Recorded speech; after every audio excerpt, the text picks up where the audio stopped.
こんにちは、大輔です。先日、フィリピン政府が検疫隔離の、緩和について発表を行ったんですよ。で、今日は日本の緊急事態宣言って海外からすると緩いものなんですけど、その海外との違いっていうところに目を向けた場合に、どういうふうに異なっているのかっていうのも含めてレポートをしていきたいと思います。で、結論から言うんですけど、フィリピン全土ですね、公共交通機関すら利用できなかったんですけども、5月16日以降でですね、マニラ首都圏を除く地域で段階的に解除されていっているという、そういう発表になっていました。じゃあ本日の考察は以下の順序で進めていきます。まずフィリピン入国に関してというところと、今日の本題のコミュニティ検疫レベルに関してレポートをしていきます。特に日本の緊急事態宣言との違いに着眼しながらレポートができればと思っております。ではまずフィリピン入国に関してなんですけど、フィリピン外務省の発表によってですね、3月22日から実質上日本人を含む外国人のフィリピン入国っていうのが不可能になっておりました。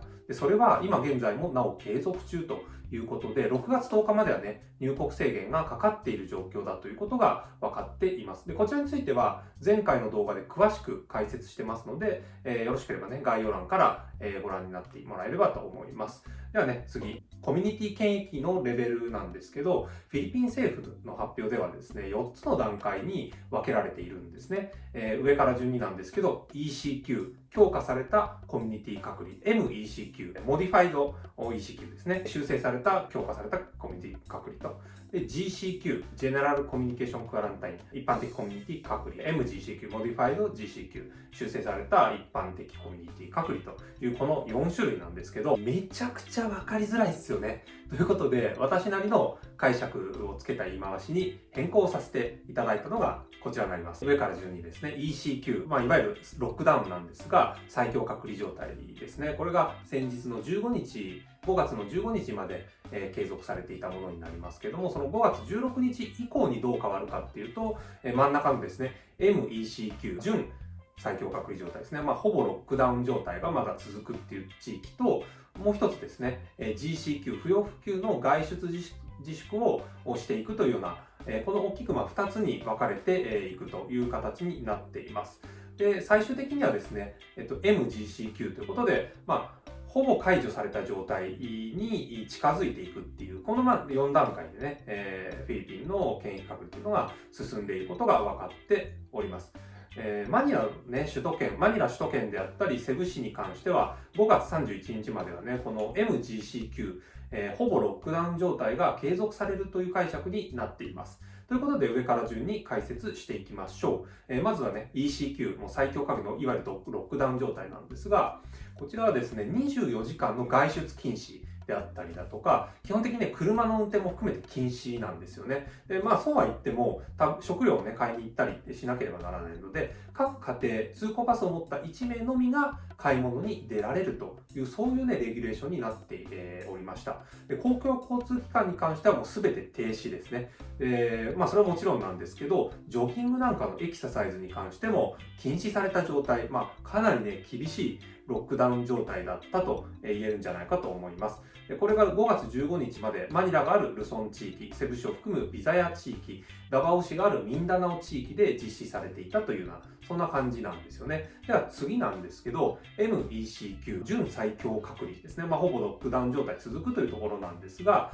マニラ首都圏だったりセブ市をはじめとする人口の多い地域に関してですね、5月16日以降に関しても原則自宅待機、ロックダウン状態が継続するという形になっています。でただし、一部のですね、外での運動、要するに散歩だったり、ジョギングだとか、自転車に乗るとかですね、に関しては、マスク着用、一定距離確保等の安全規則を守った上でですね、行うことが可能になったという、そういう変化がありますね。で公共交通機関に関しては、引き続き、運休ですね、国内便も含めて原則禁止ということなので、移動はできないと同然なんじゃないかと、そう捉えるべきでしょう。私がよく訪れるマニラ首都圏に関しては、5月31日までは少なくともですね、この状態が続くということになっています。では、次のレベルなんですけども、GCQ、不要不急の外出自粛に相当するものだというふうに解釈していますけども、5月16日以降に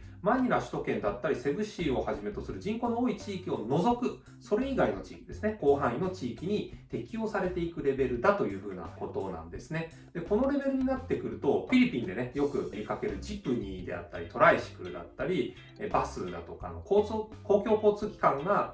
密集をね、避ける形で再開されるということなんですよね。完全ではないんですけども、基本的な経済活動に戻っても良いとされる段階になっています。ただし、美容室だったり、アミューズメント施設だったり、映画館、図書館、ジム、カラオケ、観光施設なんかの営業っていうのは、このレベルでもね、まだ禁止というふうになっているようです。不要不急の外出自粛を控えつつも、最低限の経済活動を再開し始めるという点において、日本の緊急事態宣言に最も近い措置、レベルなんじゃないかというふうに、個人的には見させてもらっています。では、最後ですね、MGCQ なんですけど、これはほぼ解除に近い状態かというところなんですが、厳しいね、検疫だったり在宅ルールっていうのは、基本的には伴わないんじゃないかというふうに見ています。なんですけど、マスクの着用だったり、こまめな手洗い、うがい、ソーシャルディスタンス確保なんかは、健康に関する、ね、基本ガイドラインを守っていく必要が